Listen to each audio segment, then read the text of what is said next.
go right today. We could have about 3 hours today, you know that, don't you? My phone has been red. I know. It's amazing. Right. Let's try and do this in the right order. Let us start with the penalty decision that was given from which Mark Noble missed. OK, so we're starting right at the end of the game. It's a penalty. We'll all agree on that. I think even Manchester United would probably accept this was a penalty. This is why VAR was brought in. Hands away from the body, unnatural position. Absolutely right, Mark. Hand away from the body from Luke Shaw. You can see quite clearly it was something we talked about pre-season with the clubs. The referee gave a corner, didn't see it. He went to the review area, looked at it, and we get the right outcome. It's a penalty, and Man United can have no complaints over that one. Happened in the Crystal Palace Tottenham game. Yeah. Exactly the same scenario. Referees being consistent there. I've got to say, though, always got to get that as a pen, always, but it's not an unnatural position. Just for the record, that is not an unnatural position. Is it unnaturally bigger? No, it's unnatural. If you move your feet in a certain way, you've got to move your arms in a certain way. Now we've gone to American football, and here comes the specialist. This is where my phone has been red hot. Mark Noble, no warm-up. He's took his tracksuit off. West Ham have got Lanzini on the pitch. Yes. They've got Declan Rice on the pitch. Who scored 1 from 2. They've got Aaron Cresswell on the pitch. They've got technicians on the pitch. Now, the reason why my phone's been red hot is because a lot of people up and down the country and around the world are looking at the fact that Mark Noble's their recognised penalty taker, who's not missed a penalty in 5 years. So everything leaned towards them being correct. What I'm saying on social media, and it's back and forth, back and forth, back and forth, but what I'm saying is you're not taking the emotion into consideration. Mark Noble has got a tracksuit on.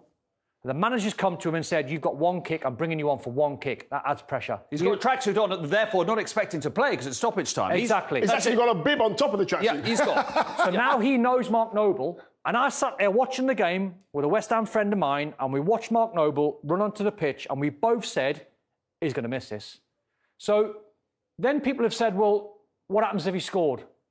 And my honest opinion is, and I know David Moyes quite well, I class him as a friend, but at the same time, I texted him after the Zagreb win, great win, but I've got to be honest, and I've got to put myself in no bias situation whatsoever. I criticise David Moyes, because even if you are going to add, and let's just say the number's 1%, which you can't measure, it could be 5%, could be 10%, could be whatever.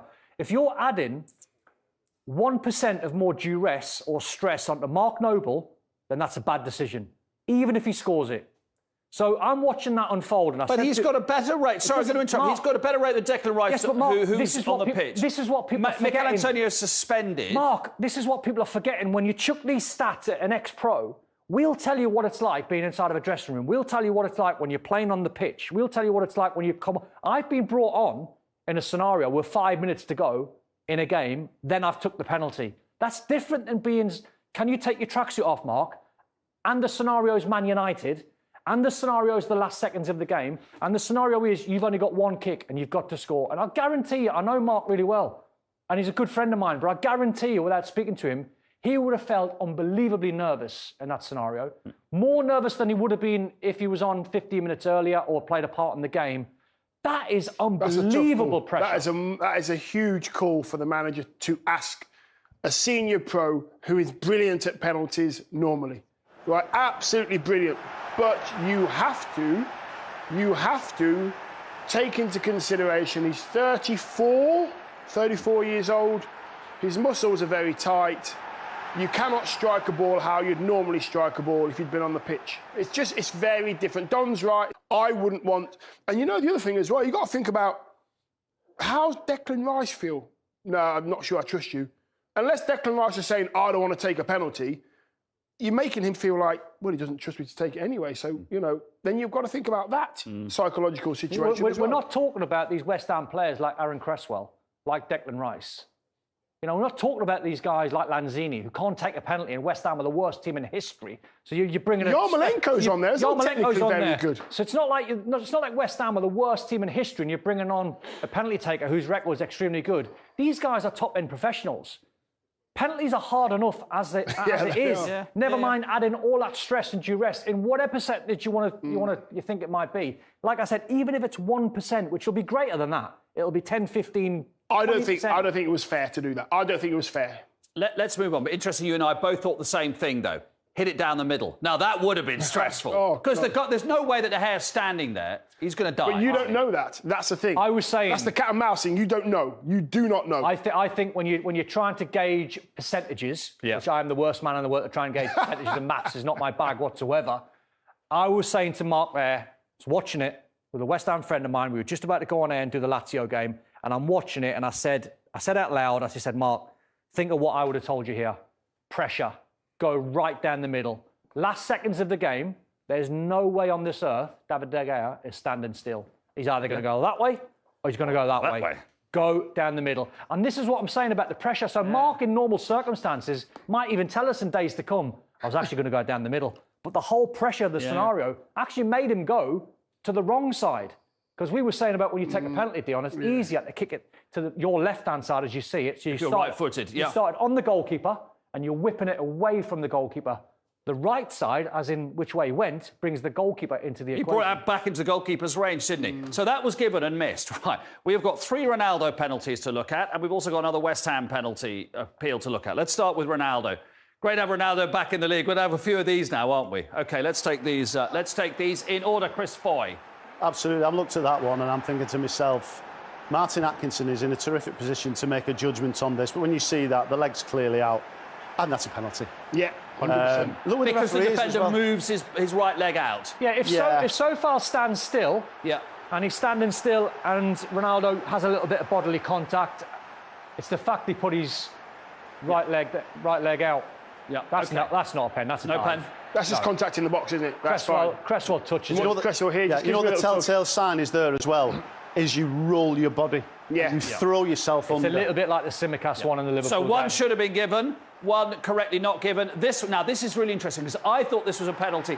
You have told me. I thought if you watch Ronaldo's right foot, the drag, watch the toe drag across the floor there. So he knows he wants to go down. He's waiting for the contact. Some people would have given that. I thought it was a pen when I first seen it. Then when you have a look at it, analyse it, for me that's no pen. But the very first one, is it Sofal? Sofal, yes. Sofal. I think that was. I think that is a fantastic decision by the referee, and to detect that is really good to get yourself in that position. But I'm really scared at the minute because he keeps shouting. Yeah, hold a minute. It took 2 to get this one wrong. Yeah, he should have got the first 2 right. So first one should have been a pen. Yeah. Next 2 correctly given, not pen. Yeah. West Ham correctly given pen. Right about this in stoppage time. What about this one? Yeah. This one, there's an added complication about was it offside, which we'll never know because the penalty wasn't given. We don't need to know if it was offside or not. I hope you're still with me. I think it was Bruno. It was Bruno and Luke Shaw that might have been playing Souček onside. I mean, how that's not a penalty, I'll never know. Yeah, it's definite. Again, I mean, the referee's gotten himself in a good position. He obviously wasn't sure. The VAR has looked at that and didn't think that it was clearly and obviously wrong. If the referee, like you say, Mark, gives a penalty there, obviously they check the attacking phase of play and was there an offside. So that's a really interesting one to look at. I know the refs today are at St George's Park. That's one they'll be discussing. I don't know what is his explanation when you say, was it Martin? Martin, yeah. Martin, what happened there? Why did you give that? What's his explanation? Yeah. Well, he can only judge on what he sees, and he didn't think it was a foul. I would imagine it's probably because of where the defender was. Did the defender foul the attacker? But it's happening so quick these days, Dion. Yeah, it is. And, it is. you know, he's made some really good decisions in the match there on penalties, and that one is one to reflect on, and I'm sure they'll discuss and look at it. Will he, among you guys, among his peers, say, listen, I think I might have got that one wrong? Will he admit to the people that he needs to admit to and say, might have got that wrong, need to be careful next time? Referees are really honest. I mean, there was nobody greater than me than saying, you know, I'd got it wrong. But what was more thought you were going to say there was no one greater than me then. You should have stopped there. That would have been amazing. No. But what you have to do is, it's fine saying I've got it wrong, which is great. We've all been there and done it.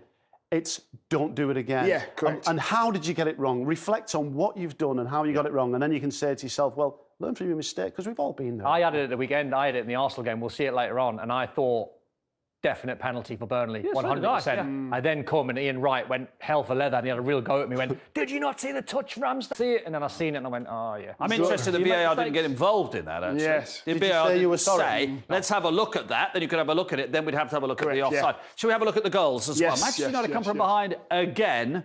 to win a game. A bit of luck about the opening goal, obviously, with the huge. Well, a little deflection. bit of luck, but there's any chance of Rafa Varane being a little bit more brave? Yeah. I mean, he's a back, top-class isn't he? defender. He winces on the first one, turns his back on the second one.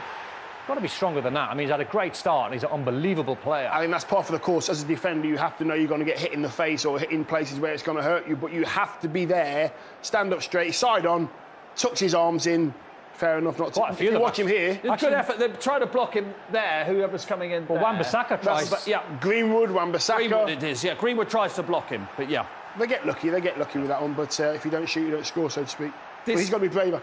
This equaliser, you've got to love Ronaldo because he's done this all his career. That he is momentarily offside. Nothing wrong with that, Chris. Not an offence in and of itself. But then he makes sure he's onside. Look, he's off, and then he makes sure he's back on when the ball comes. It's the movement, Mark. It's the sharpness. He's walking in an offside position. Watch Ogbonna. Watch Ogbonna. But watch Ronaldo's... No idea where he is. Watch his movement. Watch the sharpness. Watch, sharp him off. Yeah. And that's intelligence. That's game recognition. That's realising who's on the ball. Bruno Fernandes. The chances are he's going to complete that assist.